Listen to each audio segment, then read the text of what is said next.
Hey there, fellow cat servants. Look at your cat. Right now. Go on, I'll wait.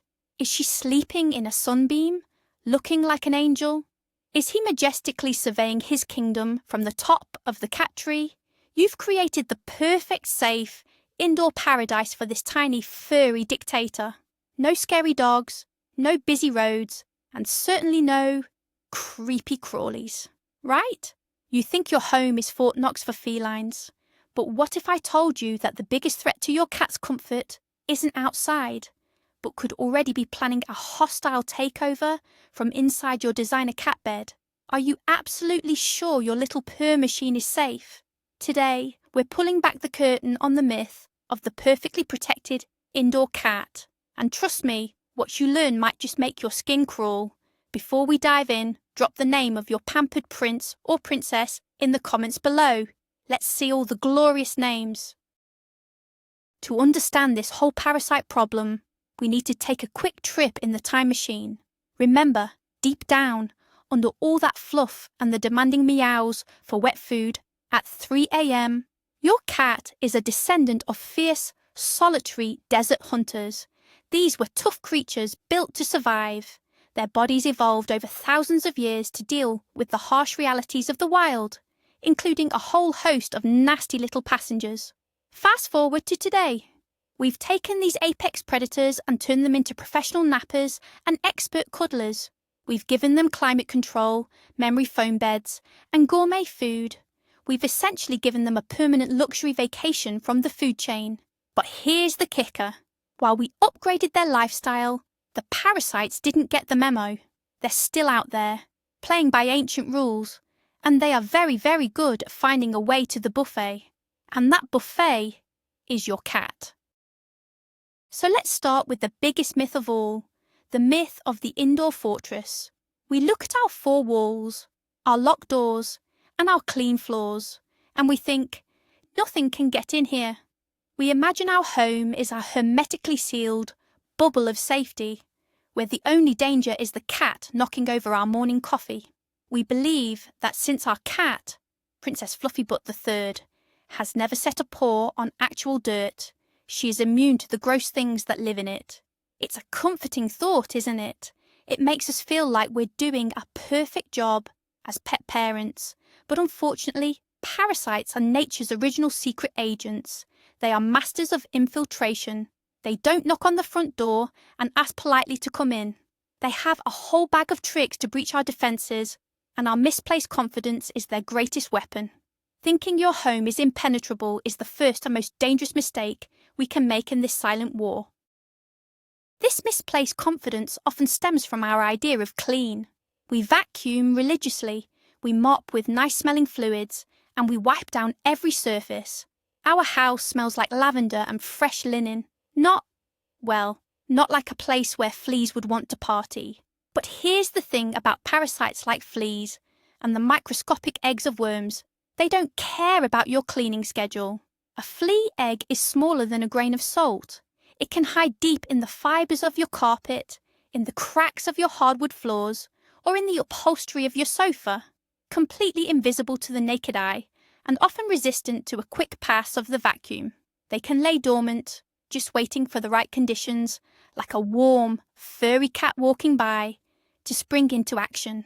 So while your home might look and smell sparkling clean to you, to a parasite, it's just a cosy, temperature-controlled nursery with a walking, purring buffet included. It's a 5-star resort and they are ready to check in. So if they're not just walking in, how do these tiny terrorists get inside? Well, I have some bad news. Look in the mirror. You are the #1 suspect. You are the parasite Uber. Every time you step outside, you are walking through a world teeming with invisible hitchhikers.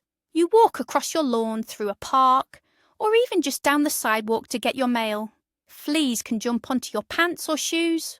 Worm eggs from contaminated soil can stick to the bottom of your boots. You don't see them, you don't feel them, but they are there, clinging on for dear life, waiting for their ride to the promised land. Then you come home, kick off your shoes by the door, and throw your jacket on a chair. You've just unknowingly deployed a tiny parasitic special forces team right into your cat's territory, and your cat, being the curious creature it is, will inevitably go investigate these new, interesting smells from the outside world.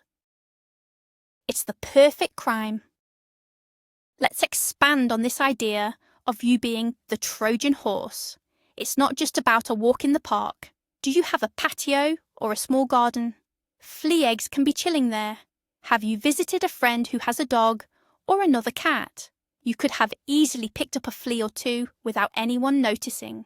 These little bloodsuckers are incredibly resilient and can survive for a surprising amount of time without a host, just waiting for a new opportunity. Think about it. A single female flea can lay up to 50 eggs a day. So if just one pregnant flea hitches a ride on your jeans from the pet store or a friend's house and then drops off in your living room, you're not just dealing with one pest, you're potentially dealing with the beginning of a full-blown infestation that can escalate exponentially. You are the delivery service, and the package contains hundreds of tiny nightmares, all addressed to your poor, unsuspecting cat. And you don't even get a tip! But humans aren't the only security breach. What about that lovely breeze you enjoy from an open window? Your cat loves to sit on the sill, chattering at the birds, looking all cute and innocent. But that window screen, which you think is a solid barrier, is not flea-proof. A determined flea can and will find its way through tiny holes or gaps. What's more, if you live in an apartment building, you're part of a much larger ecosystem. Parasites can travel between units through hallways, wall voids, and ventilation systems. If your neighbour on the floor below has a flea problem, it can very quickly become your problem too. And let's not forget the catios and screened-in porches. While they are fantastic for enrichment, they are still a direct interface with the outdoors. Squirrels, raccoons, stray cats, all potential parasite carriers, can come right up to the screen, leaving behind little gifts like flea eggs that can fall inside. Your cat's favourite sunbathing spot could be ground zero for an invasion. Another major route of transmission? Other animals. Maybe you have a dog who goes for daily walks. That dog is basically a furry magnet for fleas, and he will happily bring them inside to share with his feline sibling. Even if you treat the dog, there's always a window of vulnerability where a hitchhiker can make the jump. What about visitors? Your friend comes over with their adorable puppy. That puppy could be carrying fleas or worm eggs. Or a friend who volunteers at an animal shelter might unknowingly bring flea eggs into your home on their clothes. Even a brief encounter can be enough to start a colony. It's like a spy movie. The sleeper agent is activated, and before you know it, your entire home base is compromised. We're not saying you should ban all friends and other pets from your home, of course. We're just saying that the indoor-only status of your cat doesn't exist in a vacuum. It exists in a world full of potential carriers and entry points. All right, let's talk about the main villain of our story, the flea. Ctenocephalides felis, if you want to be fancy. But let's just call it what it is, a tiny, armoured, blood-sucking ninja. This thing is a biological marvel of horror. It's flattened side to side, so it can move through fur like a secret agent through a laser grid. It doesn't have wings, but who needs them when you can jump over 100 times your own body height? That's like a human jumping over a skyscraper. Their sole purpose in life is to find a warm body, bite down, and drink blood. And they are brutally efficient at it. They are the vampires of the insect world, and your cat is their favourite flavour. When you see one tiny flea on your cat, it's not just one flea. It's the tip of a terrifying iceberg. It's the scout for an entire army that is likely already setting up camp in your carpets and furniture. It's a sign that the invasion has already begun. To truly appreciate the horror, you need to understand the flea's evil 4-step plan for world domination, also known as its life cycle. Step 1. The adult flea jumps onto your cat and starts feeding immediately. Within 24 hours, it starts laying eggs, up to 50 a day. Step 2.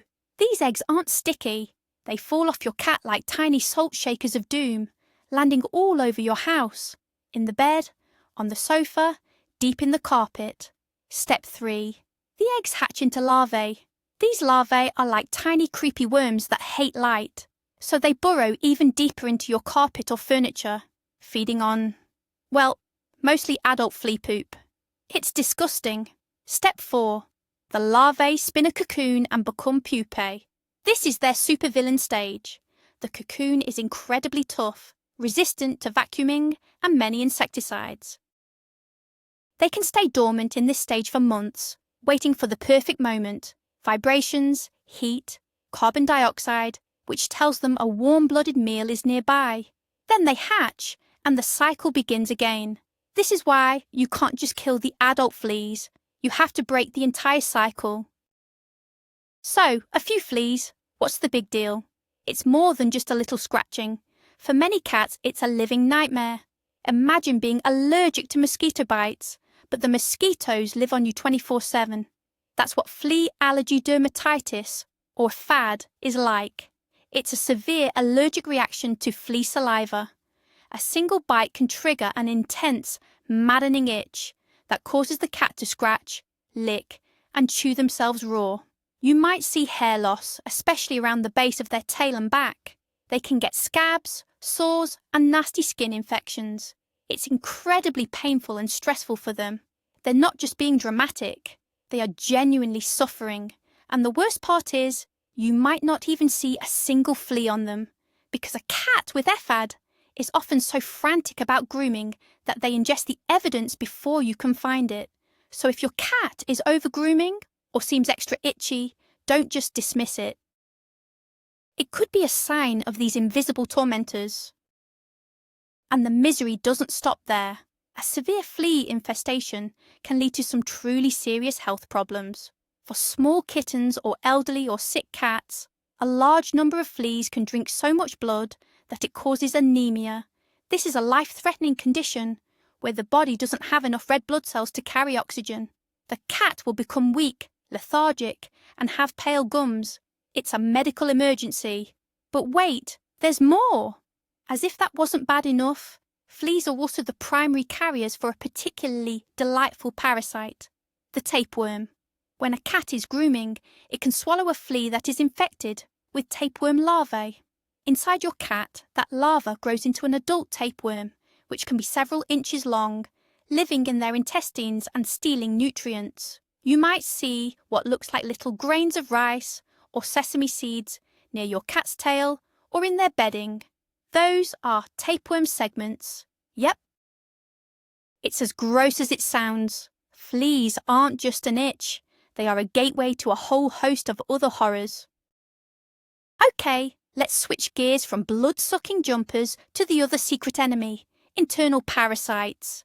We're talking about worms. This is the part of the conversation that makes everyone a little squeamish, but it's crucial. When we say worms, we're usually talking about intestinal parasites, with the most common culprits being roundworms and hookworms. These are not creatures you want setting up shop inside your beloved pet.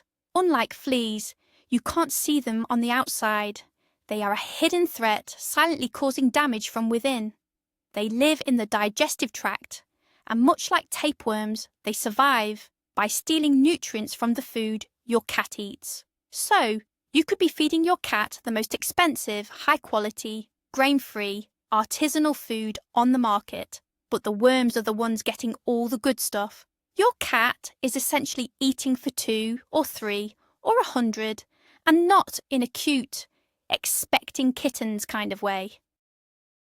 It's a serious drain on their system. Let's get up close and personal with the most common offender, the roundworm. The scientific name is Toxocara cati, but you can just think of them as unwanted spaghetti. They are the most common intestinal parasite in cats, and kittens are especially vulnerable. They can even be born with them, getting them from their mother's milk. These worms look like pale, cooked spaghetti and can grow up to 4 inches long. Yes, inside your cat. A heavy infestation can cause a classic pot-belly look, especially in kittens, along with vomiting, diarrhea, and a dull coat. Sometimes you might even see a live worm in your cat's vomit or feces. It's a horrifying sight, but it's an undeniable sign that there's a problem. And here's the really scary part. The eggs are passed in the cat's feces and can survive in the environment for years. They can also infect humans, particularly children. This is not just about your cat's health. It's about your whole family's health. If roundworms are the spaghetti, then hookworms are the tiny vampires. Their scientific name is ankylostoma, and they are much smaller than roundworms, so you're very unlikely to ever see them. But what they lack in size, they make up for in sheer viciousness. These worms have sharp hook-like mouthparts that they use to latch onto the wall of your cat's intestine, and once they're attached, they feed on your cat's blood.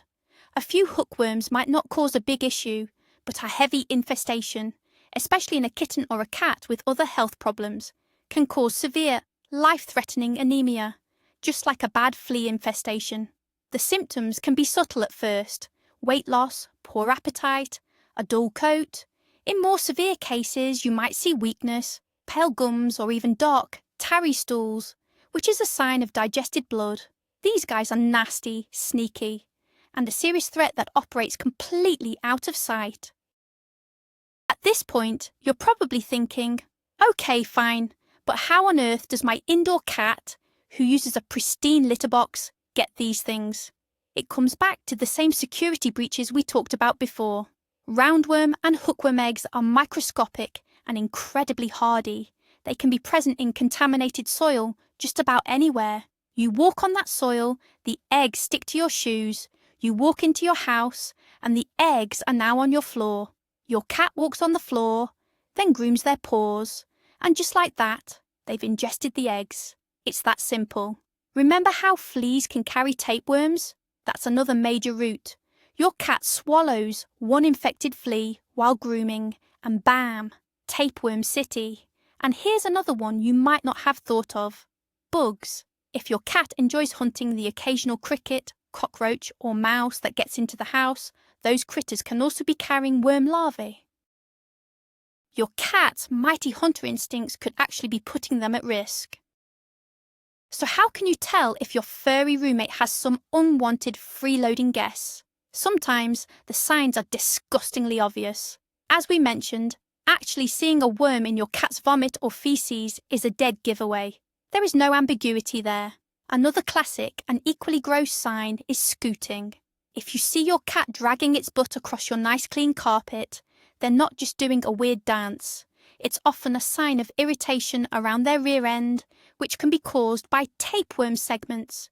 You might also notice those little rice-like tapeworm segments stuck in the fur around their tail or in their bedding. With fleas, the most obvious sign is, well, seeing a flea. Or you might see what looks like black pepper or dirt in their fur, especially near the base of the tail. That's flea dirt, which is actually flea feces. It's a calling card they leave behind to let you know they've moved in. But often, the signs are much more subtle, and that's what makes regular prevention so important. Your cat can't tell you, hey, I feel a bit off, my tummy hurts, and I'm itchy in a place I can't reach. You have to be a detective. A gradual, unexplained weight loss, even if your cat is eating normally, can be a huge red flag for internal parasites stealing nutrients. A change in their coat from shiny and sleek to dull, dry and coarse is another common symptom. Maybe they seem more lethargic than usual, or their appetite has decreased. Occasional vomiting or diarrhea can be written off as a simple upset stomach, but if it becomes a pattern, it could be a sign of worms. For fleas, a cat might just seem a little more restless or grooming a bit more than usual. These are easy things to miss in our busy lives, which is why we can't rely on waiting for symptoms to appear. By the time we notice them, the problem could already be well established. All right, I know I've just filled your head with all sorts of creepy, crawly horrors. I'm sorry, but don't panic. The good news is that this is a completely winnable war, and the best strategy is not to fight an infestation, but to prevent one from ever starting. Prevention is so much easier, cheaper, and kinder to your cat than trying to eliminate a full-blown parasite party that's taken over your home. We're talking about year-round, consistent prevention, not just in the summer, not just when you think about it, but on a regular schedule, like clockwork. Modern parasite preventatives are incredibly effective and safe. They are the high-tech armour that protects your cat from these invisible enemies. Think of it like a security system for your cat's body. You set it up once, keep it running, and it silently protects them day in and day out, so you don't have to live in fear of what might be lurking on your shoes. When it comes to preventatives, you've got options, so you can find what works best for you and your furry overlord. The most common are topical, spot-on treatments. These are the little vials of liquid that you apply to the skin on the back of your cat's neck. They're super effective and often protect against a whole range of parasites, fleas, ticks, ear mites, and some types of worms. Then there are oral medications which come as pills or chewable treats. Some cats will happily gobble these up, while others, well, you know the struggle. We've all been there, trying to hide a pill in a treat, only to find the pill licked clean and left behind on the floor. There are also flea and tick collars, which have come a long way and can be very effective for several months. Each type has its pros and cons, and many products are combination treatments that tackle both fleas and common worms in one go, making your life much easier. It's all about finding the right weapon for your arsenal. Now, this is the most important part of the entire video. With all these options, how do you choose? You don't. Your veterinarian does. Your vet is your general in this war. Please, please, please do not just go to the grocery store and grab the cheapest flea treatment off the shelf. Some over-the-counter products, especially those designed for dogs, can be ineffective at best and dangerously toxic to cats at worst. Your vet knows your cat's specific health history, weight, and lifestyle. They know what parasites are most common in your specific geographical area. They can recommend a product that is safe, effective, and tailored to your cat's individual needs. They will make sure you have the right dosage and show you how to apply it correctly. A yearly checkup is not just for shots. It's a strategy session to make sure your cat's defences are up to date and impenetrable. Trust your vet. They are your number one ally. Finally, let's address the elephant in the room, so-called natural or holistic remedies. You'll see things online about using garlic, essential oils, or diatomaceous earth to control parasites. While it's tempting to want a chemical-free solution, many of these remedies are not only completely ineffective, but they can be incredibly dangerous for your cat. Garlic is toxic to cats and can cause severe anemia. Many essential oils like tea tree, citrus, and peppermint are also highly toxic and can cause liver failure or neurological damage. Diatomaceous earth can cause respiratory issues if inhaled. The science is very clear on this. These methods do not work and can cause serious harm. The prescribed preventatives from your vet have undergone rigorous safety testing. They are designed specifically for felines and are proven to be both safe and effective when used as directed. Don't risk your cat's health on a myth you read on a blog. Stick with the science. So, there you have it. The invisible force field you thought was protecting your home. It's more like a screen door with a few holes in it. It turns out, being a good cat parent to an indoor cat isn't just about providing the best toys or the tastiest treats. It's about being their proactive protector against these tiny, unseen invaders. Yes, it's one more thing on our to-do list, right next to scoop the litter box and explain to the cat why he can't eat the houseplant. But our cats rely on us for everything. They give us their purrs, their headbutts, their hilarious midnight zoomies, and their unwavering judgment. The least we can do is keep them safe, healthy, and free from itchy, wriggly nightmares. They're worth it, right? If you found this video helpful, please give it a big thumbs up, subscribe for more cat-tastic content, and share it with a fellow cat parent who needs to hear this.